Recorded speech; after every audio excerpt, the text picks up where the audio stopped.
The movie begins in the woods during a cold season. A ruined structure stands there. Our view travels toward a dark cave before the scene changes to a man driving through these woods at night. A parked car grabs his attention, so he gets out of the truck to inspect the interior of it with his flashlight. He tries to open the door, but it is locked. The man is Stefan, yelling out if anyone is there. He says they can't park in this area. Then he phones someone to say a car is parked at the reserve. He drives slightly further and has to exit his vehicle again because a fallen tree blocks his path. He calls out to whoever might be present. Stefan gets surprised to hear his engine revving prior to the truck somehow turning off. Something we don't see makes him fall. In the morning, our protagonist, Angelica, exits a similar truck near the parked car. She phones Stefan to leave a message that she is beside the car. She is upset about it. Moving along, she scans the license plate to get a verification on her phone that the car belongs to a woman named Maria Zellberg. Afterward, she talks to an officer about Maria. She says her son got lost in the reserve 2 years ago. The officer remembers it, saying the boy was never found. Angelica says she called Maria many times, yet her phone is off. She wonders if Maria went to look for her son and wants the officer to organize a search for her. He replies the woman has not been reported missing, thus they will wait for tomorrow. Angelica thinks it might be too late by that time.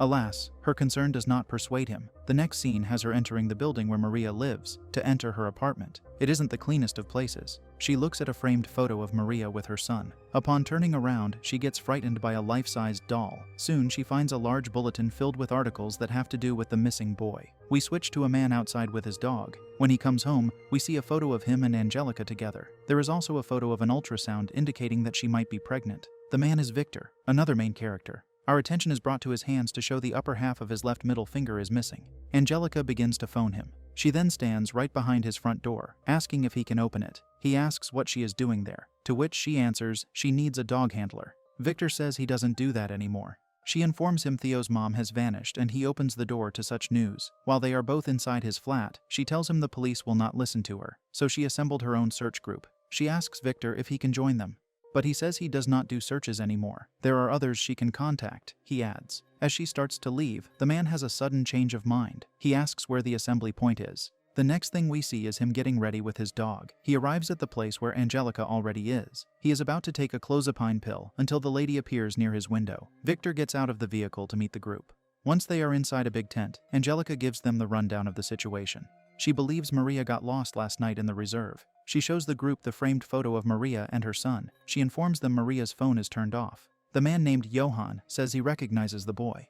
Angelica says he is the one who vanished in the reserve. We learn she, Victor, and the member Aisha searched for him some time ago. Unfortunately, they had to abort the mission due to a snowstorm. While Victor looks at the boy in the photo, he becomes unnerved. He has to leave the tent to collect himself and take 2 clozapine pills. Angelica exits the tent to ask him how he is doing. He says it's just old memories. Changing the topic, he asks if she has a boyfriend. She replies they are not together before she says she needs the old Victor tonight. It's the one who people trust. Back in the tent, Victor informs the team he can let his dog follow Maria's scent through the reserve. She has marked several different sites there, but she might not be in any of them. Angelica tells the team of some of the risks of the reserve. It is very possible Maria could have had an accident. When Victor is at the trunk of his car, he finds a hat that reminds him of how he found it buried in the snow. Johan approaches him and asks if it has been a decent amount of time since Victor did a search. He also asks what Victor is doing there. It seems like Johan does not trust him. Victor simply says he is there to help. Johan hopes he is there for Maria's sake and nothing else. What he means is, he hopes Victor is not there for Angelica. Prior to walking away, Johan says he's keeping an eye on him. Angelica uses a big tree branch to break the window of Maria's car. Taking out a sweater from it, she gives it to Victor, who gives it to his dog to smell. Now that it knows Maria's scent, it starts to search for her. Soon the 3 of them are walking with the dog, yelling out to the missing woman. Aisha stays in the tent and looks at a strange picture of demons being with people. Another printed paper shows her it is the Book of Black Magic. Aisha radios Angelica to say she has been looking through Maria's belongings. She found an odd sketch of a scary woman. Angelica says it sounds like the cave wraith. It is an old myth they tell to scare the summer tourists. Once the call is over, we see the scary sketch. Later, Angelica educates Johan about what the cave wraith is. She says ore was mined in the 1800s. Because there were many accidents, people thought they dug too deep into the ground and released an evil entity that was guarding the ore. She was called the cave wraith. It was said she used darkness to lure miners to their demise. When the mine was depleted, villagers were banned from coming there during the darkest months. The rule remained when the area became the reserve. Angelica says the reason for that was to prevent accidents, not due to the cave wraith. Johan guesses Maria thinks the cave wraith took her son. At night, Victor hears something behind him and turns around to see nothing. Afterward, the trio has a fire set up. Victor finds a drawing of what looks like the cave wraith on the wall of a small wooden building. He sits with Angelica, who looks at his hand. She asks if it hurts, and he says he has phantom pain. He can't feel his hand anymore. She takes his hand to touch his half-missing middle finger, asking if he feels it. He does not. He says it's weird how one can still feel pain in something that doesn't exist anymore. Finding a cut on him, she asks why he didn't tell her about it. His excuse is, they were not talking. He wants her to know he never judged her for what happened. They were fighting a blizzard, he adds. Soon Johan sits at the fire to replace Angelica.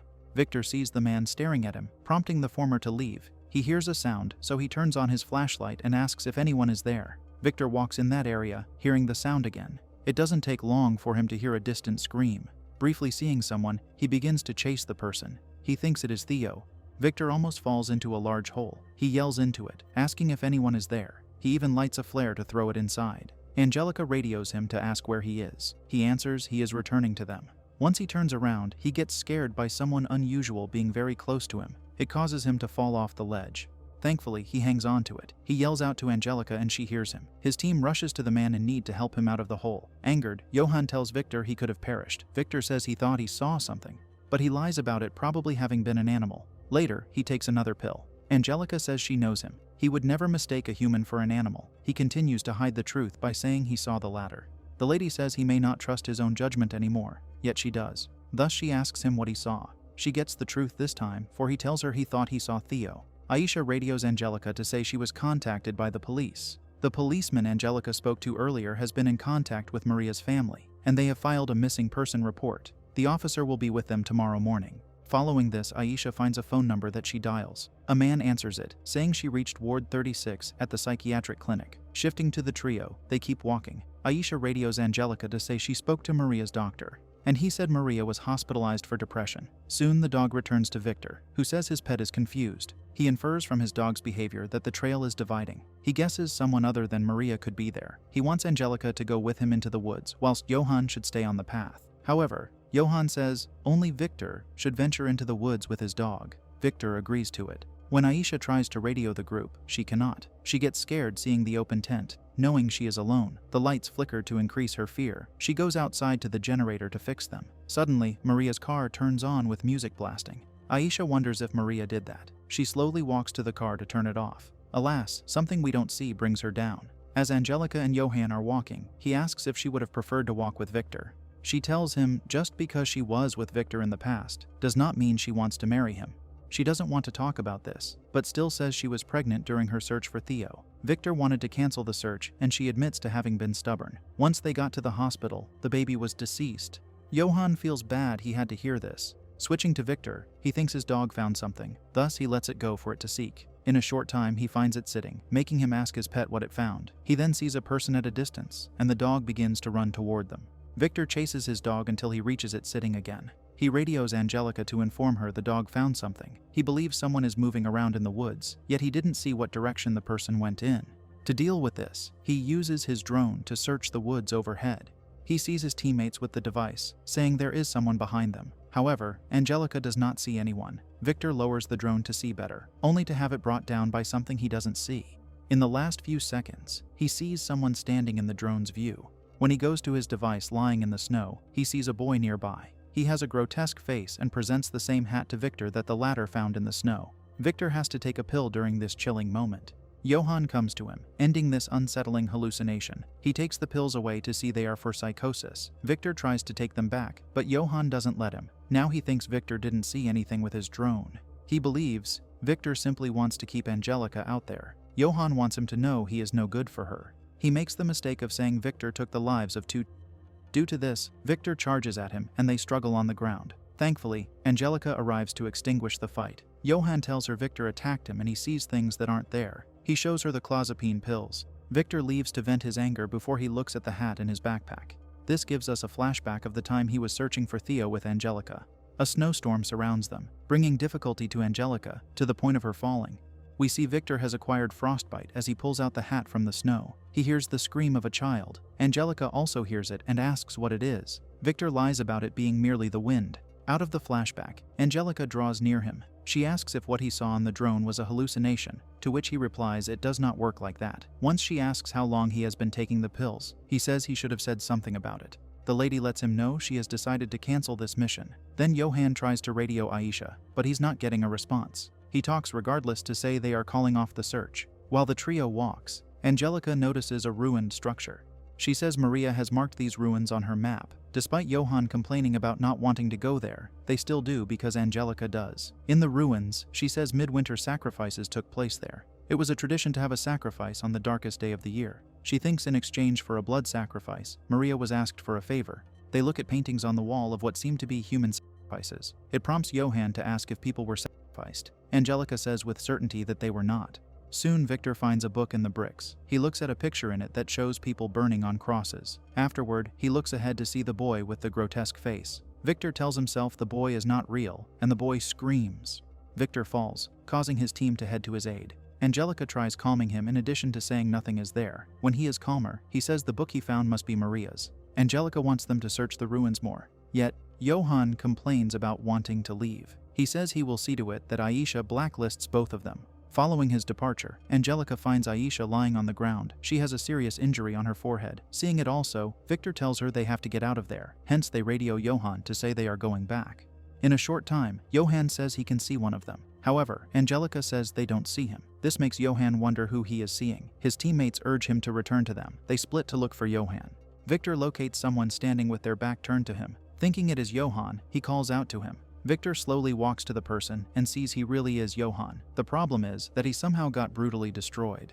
Angelica arrives to witness the gruesome situation. Victor takes her away from such an unpleasant sight before he radios for help. He says if anyone can hear him, they should contact the police. He sends his dog to their car. It has the GPS on it to help rescue them. Victor assures Angelica he will create a fire and will be close by while collecting the wood for it. As he is collecting the wood, he hears screaming. It prompts him to follow the scream. He sees the boy again looking at him. Someone is behind him in the darkness, putting their arm over the boy. Victor turns around to see Angelica is right there, telling him he can't walk off like that. She sees a cave and says it isn't supposed to be there. Victor tells her there is something inside of it. Then a sudden loud noise occurs, causing the duo to run away in fear. Once they are a respectable distance away, Angelica worries about what made that noise. Victor says whatever it was, they lost it. Soon they find a truck, which Angelica identifies to be Stefan's. She thought he left. Angelica inspects the inside of it and tells Victor she found blood on the seat. He sees a cabin nearby with its light turned on. Being cautious, he says they will go around it instead of going straight to the front door. Doing that, he looks through the window prior to opening the side door. It takes a few seconds for them to enter. The first thing Angelica does is she calls out to Stefan. Victor finds a radio and says someone was already there. They also find the keys to Stefan's truck and a strong flashlight that Victor uses to begin ascending the stairs. He almost reaches the top, but a woman is there who rushes at him with a knife. Thus he fearfully goes back down. The woman descends, ordering them to back away. She adds she doesn't want to hurt them. Angelica calls her Maria, and the woman demands to know how Angelica knows who she is. The answer she gets is they have been looking for her. Maria falls to the floor in what seems like relief mixed with fear. Later, the three of them sit together. Victor lays down the book he found, asking Maria if it is hers. She shakes her head. When he asks where all the blood came from, she replies an unspecified he attacked her. Angelica asks if she is talking about Stefan. Without answering her, Maria says she hit him in the face with a rock. Since she ran into the cabin, Victor asks why she didn't take the truck. He tests the radio he found here and learns it is tuned to their channel. He says she heard everything they spoke about, so why didn't she answer them? Angelica defends the woman, saying she is in shock. She wants Maria to rest whilst Angelica talks to Victor in the kitchen. In there, Victor says he thinks Maria is lying. He believes she came to the cabin to hide from them. He reminds her that Maria heard everything they said on the radio to each other. Despite knowing where they were, she still stayed away from them. Because of this, he thinks they should leave her in the cabin, yet Angelica cannot agree. Then they escort Maria to Stefan's truck. Victor returns to the cabin for his backpack and finds Angelica there with the hat she found inside it. She asks if they could have saved Theo. He does not answer, making her repeat the question. He declares it's the boy's fault he perished. They don't owe him anything, he adds. Angelica asks him why he came there. She also asks him who he has become. In the next scene, she rides in the truck with Maria. Victor is not with them. Either Angelica did not want him there, or he decided to stay in the cabin. The poor lady is crying behind the wheel. What's worse is that Maria suddenly throws herself at our heroine from the back seat. Maria takes her out of the truck and continues to attack her on the ground. Shifting to Victor, he hears something, hence he readies himself with a fireplace poker. He exits the cabin to open a door on the outside. A restrained man instantly falls out. It is Stefan, who curses Maria. He says she wanted to sacrifice him at midnight to get her son back. Afterward, Victor starts running to find Angelica. He gets to the truck, but no one is there. He radios Angelica and wants her to shout loudly. Hearing Maria on the device, he tells her not to do anything crazy. He says maybe they can help each other. Once Maria says she does not need his help, the man says he knows where her son is. He can bring him to her. Victor has until midnight to do that, she says. He therefore returns to venture into the cave he and Angelica ran away from. In the meantime, Maria is taking Angelica to the ruins with a knife to the latter's neck. Bringing her to a cross, she orders Angelica to get on her knees. Maria even stabs her in the shoulder before she restrains her to the cross and ties her face. Soon she takes out the book to read a passage from it. Back to Victor, he walks inside the cave, where he sees the boy again. He follows Theo further into the cave. Due to hearing screams, he lights a flare to wave it around. When he sees a boy lying near rocks, he draws close to him. Since the boy is Theo, Victor cries and says he is sorry. He puts Theo's hat on top of the boy, finally returning to him what was his. Switching to Maria, she douses Angelica in gasoline. Victor comes to them with Theo in his arms. He lays the boy down, and his mother heads to him, whilst Victor heads to Angelica. Maria hugs her deceased son. After Victor removes the rope around Angelica's face, he cries, telling her not to perish. Suddenly, Maria attacks him from behind, for she still requires a sacrifice. Victor pushes her away, but she jumps on him to bring him down and attempts to drive her knife into the man. Fortunately, he manages to stab her in the neck with it. The woman lies beside her son, holding his hand in her last moment. Victor cries at the cross, asking to have Angelica back. He says a sacrifice was given. We see what looks like the cave wraith standing behind him. He turns around to perhaps see her. It does not take long for Angelica to awaken, giving the one who cares about her a lot of relief. In the morning, the officer from the beginning arrives at their tent. He calls out if anyone is there, and enters the tent to find no one. Suddenly, Victor's dog appears to scare him. He finds the GPS on it that will allow him to locate the duo. The final scene has them lying together on the snow with their eyes closed. The film concludes with Victor opening his and hearing his dog bark.